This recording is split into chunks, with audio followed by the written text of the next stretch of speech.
नमस्कार, मी जान्हवी सावंत. गुरुकिल्ली यशाची मध्ये आपलं स्वागत आहे.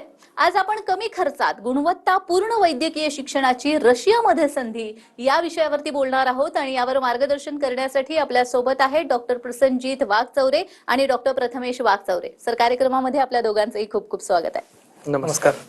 तर विषयाला सुरुवात करण्याआधी आपण पाहुण्यांची ओळख करून घेऊयात. डॉक्टर प्रसन्नजीत वाघचौरे हे MBBS आहेत.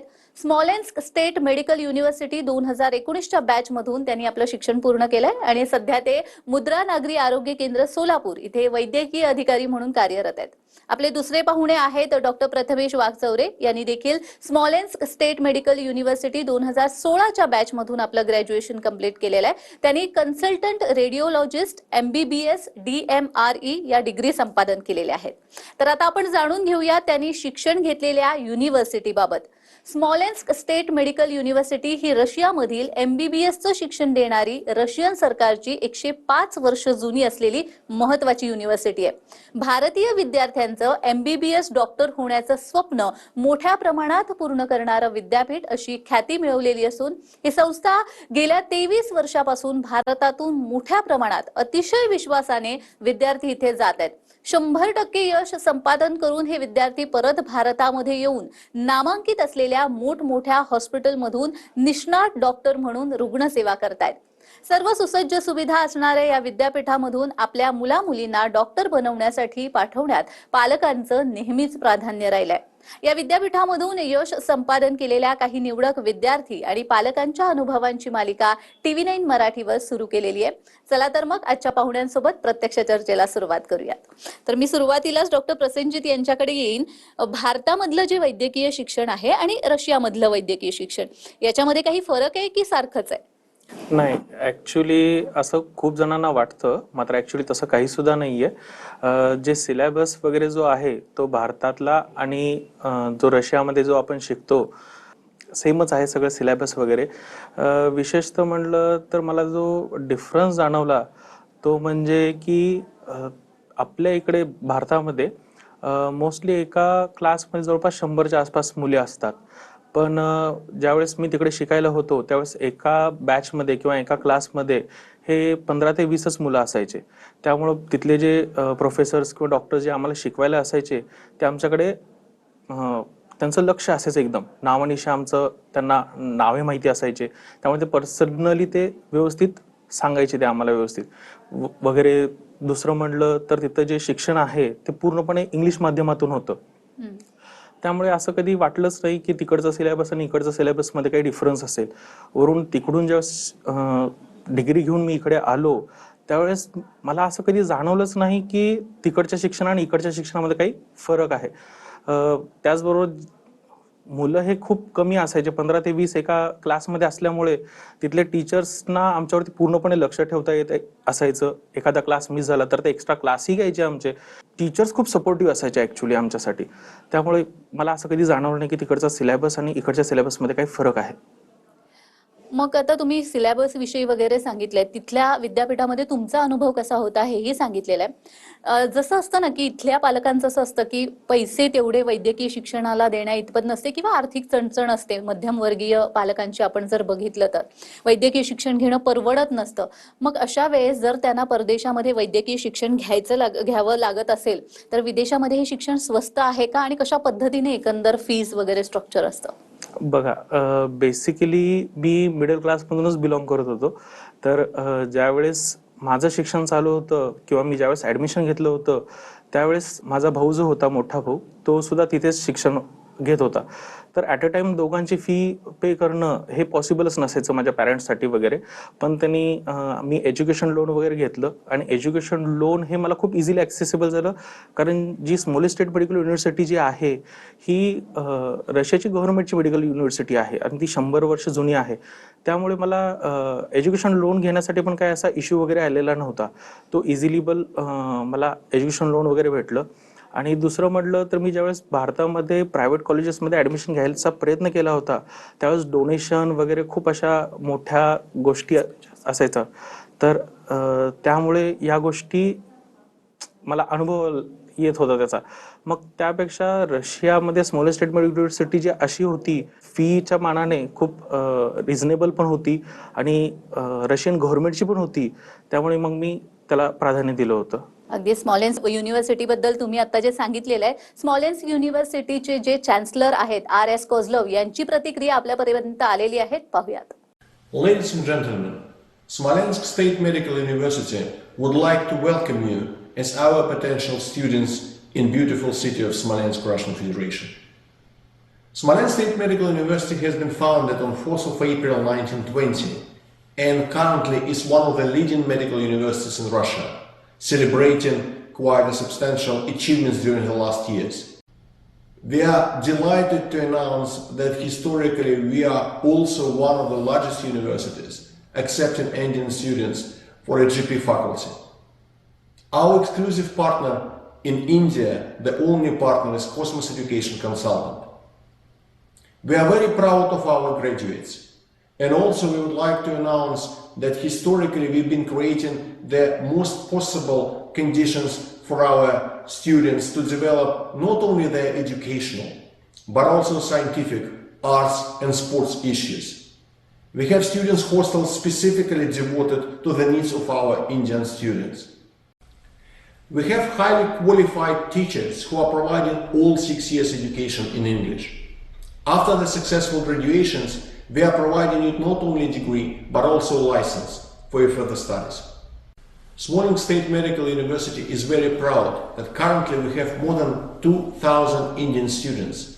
Out of them, more than 50% are actually women. This is the highest number amongst all medical universities in Russian Federation. We are also very proud that our graduates, when they are coming back to India, are passing very successfully with a very high percentage screening test to allow them to work in India and also abroad. Smolensk is a beautiful city, creating the very excellent environment for all nationalities to be present in our beautiful country. Historically, India and Russia has been partners, and we also delighted to develop this partnership in the future. Smolensk State Medical University would like to welcome you as a potential students. See you soon in Smolensk, and thank you. तर नुकतीच आपण जे chancellor आहे स्मॉलेन्स्क युनिव्हर्सिटीचे त्यांची प्रतिक्रिया आपण पाहिलेली आहे. दुसरा प्रश्न मी प्रथमेशला विचारेन. प्रथमेश, जेव्हा आपण भारतीय विद्यापीठ सोडून रशियामध्ये किंवा अन्य ठिकाणी परदेशामध्ये शिक्षण घ्यायला जातो, तेव्हा अर्थात आपण जशी चर्चा केली आहे, आर्थिक चणचण ही प्रत्येक पालकांना भेडसावत असते. मग अशा वेळी काही स्कॉलरशिपची वगैरे व्यवस्था त्या ठिकाणी आहे का आणि ती कशा पद्धतीने?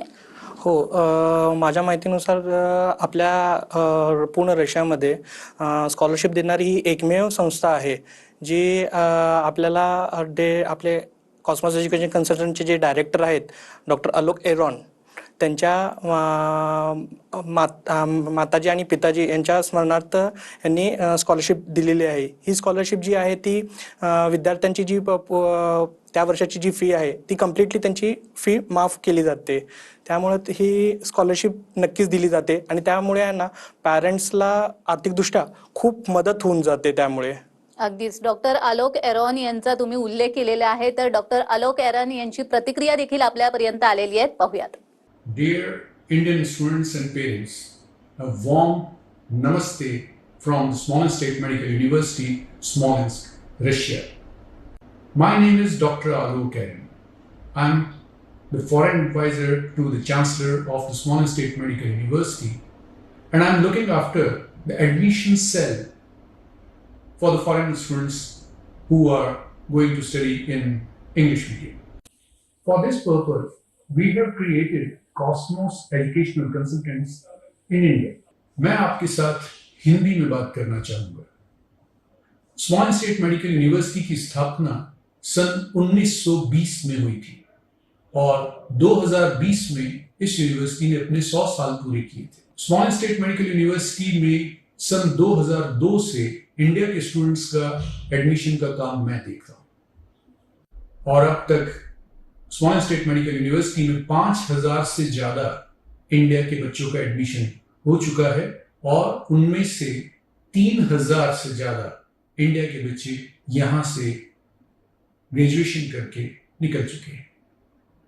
हमारे इंडियन ग्रेजुएट्स दुनिया के करीब करीब सभी देशों में हमारा नाम ऊंचा कर रहे हैं, और वो इंडिया के ग्रेजुएट्स जो यहां से इंडिया वापस जा रहे हैं, उन्होंने भी हमारा सर गर्व से ऊपर किया है, क्योंकि इंडिया के स्क्रीनिंग टेस्ट में हमारे ग्रेजुएट्स 93% का पासिंग परसेंटेज दे रहे हैं फर्स्ट अटेम्प्ट में।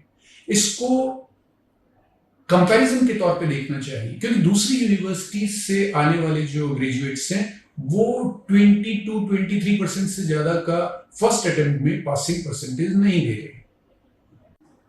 मैं अपने पेरेंट्स की याद में इंडिया के सभी बच्चों को $500 की एक स्कॉलरशिप हर साल देता हूं। इसके बारे में डिटेल में आप हमारी साइट के ऊपर देख सकेंगे। इसके अलावा हर टॉपर बच्चे को भी उसकी पूरी फीस के बराबर स्कॉलरशिप मैं अपने पेरेंट्स की याद में दे रहा हूं। इस समय स्मॉलेंस स्टेट मेडिकल यूनिवर्सिटी में 2000 से ज्यादा इंडिया के बच्चे पढ़ रहे हैं, और उनमें से 1000 से ज्यादा इंडिया की लड़कियां हैं। हमारी यूनिवर्सिटी में 5 हॉस्टल्स हैं, जिसमें से 3 हॉस्टल्स सिर्फ इंडिया के बच्चों के लिए हैं। इनमें गर्ल्स हॉस्टल अलग है, बॉयज हॉस्टल अलग है।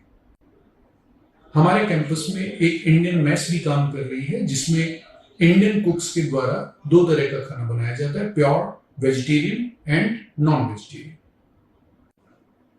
हमारी यूनिवर्सिटी में पढ़ाई का ड्यूरेशन 6 साल है, और सभी 6 सालों में पढ़ाई का मीडियम इंग्लिश मीडियम है। हमारी यूनिवर्सिटी द्वारा दी जाने वाली डिग्री दुनिया के सभी देशों में रिकॉग्नाइज्ड है। ये डिग्री WHO से भी रिकॉग्नाइज्ड है। इंडिया में इंडियन गवर्नमेंट NMC की तरफ से भी ये डिग्री रिकॉग्नाइज्ड है। हमारी यूनिवर्सिटी की डिग्री NMC के सभी रिक्वायरमेंट्स को सेटिस्फाई करती है, including licensing examination. Students and parents, इस बात का ध्यान रखिए कि हमारी यूनिवर्सिटी में एडमिशन सिर्फ और सिर्फ डायरेक्ट एडमिशन होते हैं। हमारी यूनिवर्सिटी, हम इंडिया के किसी भी एजेंट को हमारे यहाँ एडमिशन देने की अपॉइंट नहीं करते हैं। हमारी यूनिवर्सिटी में एडमिशन सिर्फ वो स्टूडेंट्स जो यहाँ ऑलरेडी पढ़ रहे हैं, या वो स्टूडेंट्स जो हमारे यहाँ से ग्रेजुएशन करके जा चुके हैं, उनके रिकमेंडेशन से ही हो सकता है। So all Indian students who are willing to join Smolensk state medical university this year, you are most welcome. Best of luck.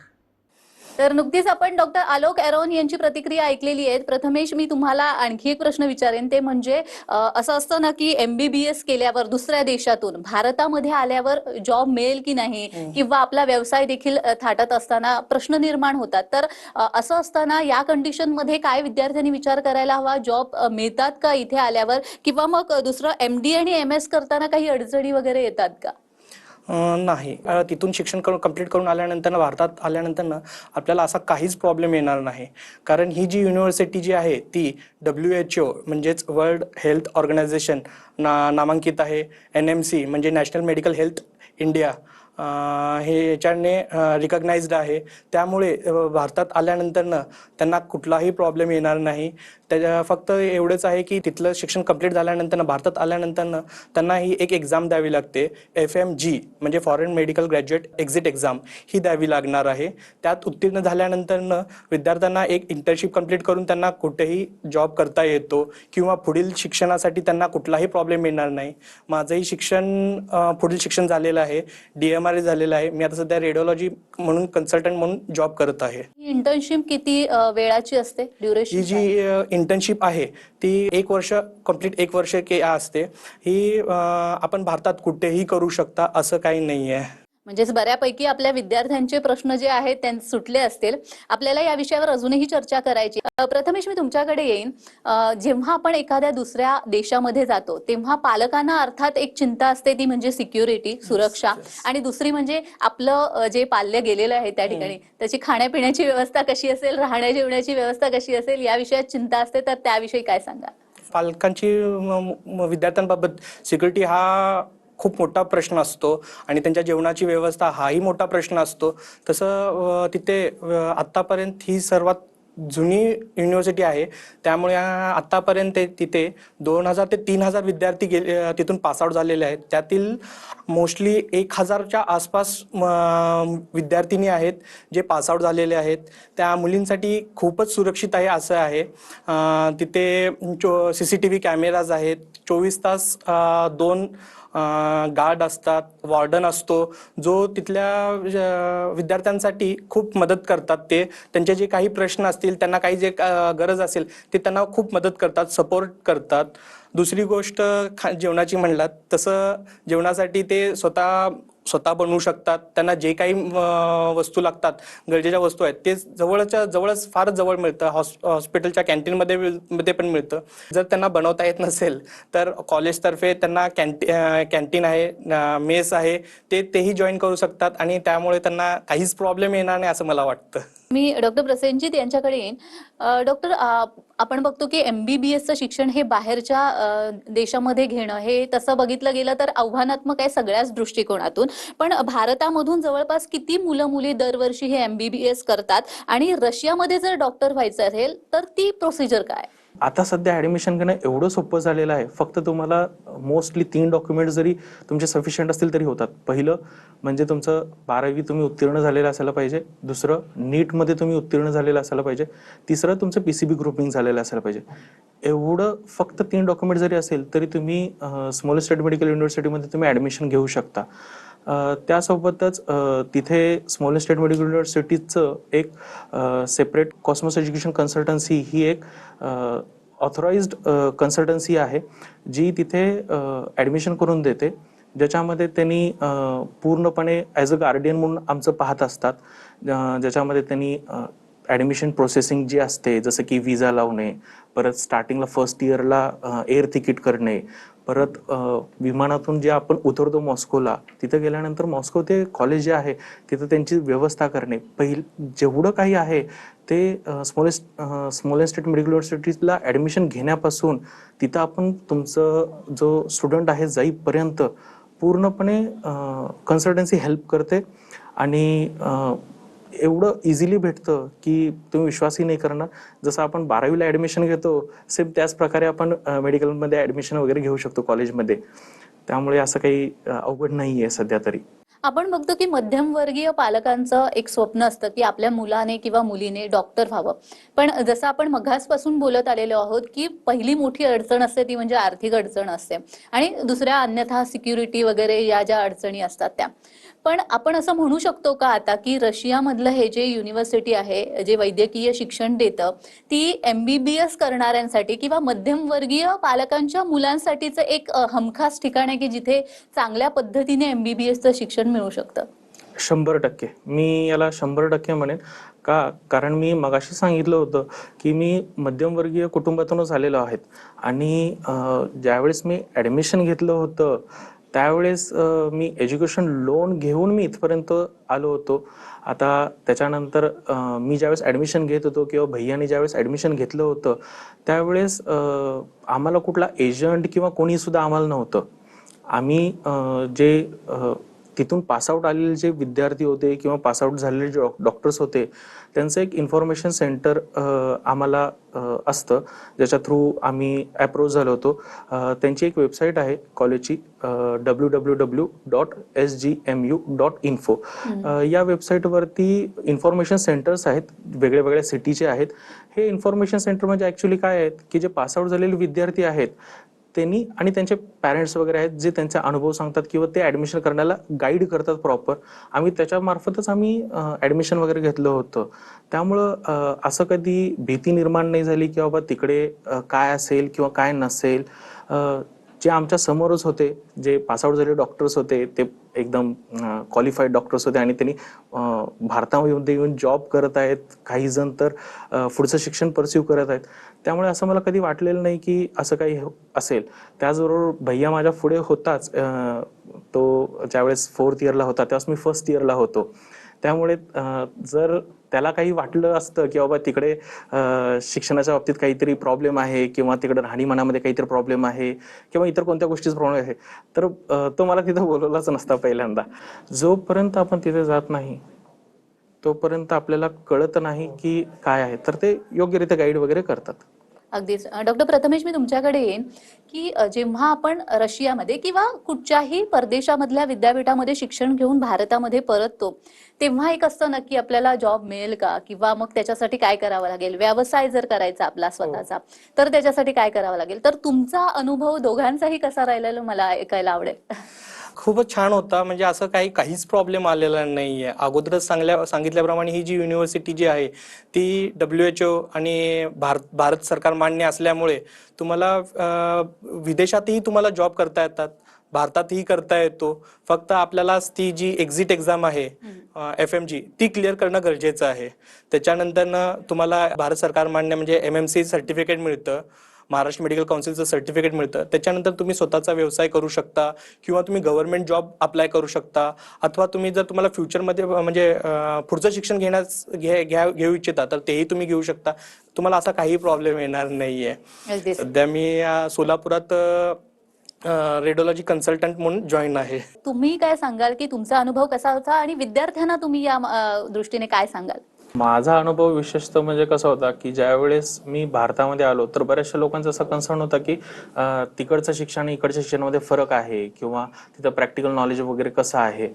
तर मी एवढं सांगेन की मी तिथून आल्यानंतर ज्यावेळेस जे भारतामध्ये शिकून जे डॉक्टर झाले होते ते व मी, आमच्या दोघांच्या प्रॅक्टिकल नॉलेजमध्ये खूप सामान्यत होतं. असं काही नाही की मी त्यांच्यापेक्षा पाठीमागे आहे वगैरे, तर मी इझिली कोपअप वगैरे केलेलं आहे. रशियामध्ये शिक्षण घेणं इतकंसं काही कठीण नाहीये, हे तुमच्या दोघांच्याही अनुभवावरनं आता समोर आलेलं आहे. खरंच तुम्ही इथे आलात आणि खूप छान असं मार्गदर्शन केलं, त्यासाठी खूप खूप धन्यवाद. धन्यवाद.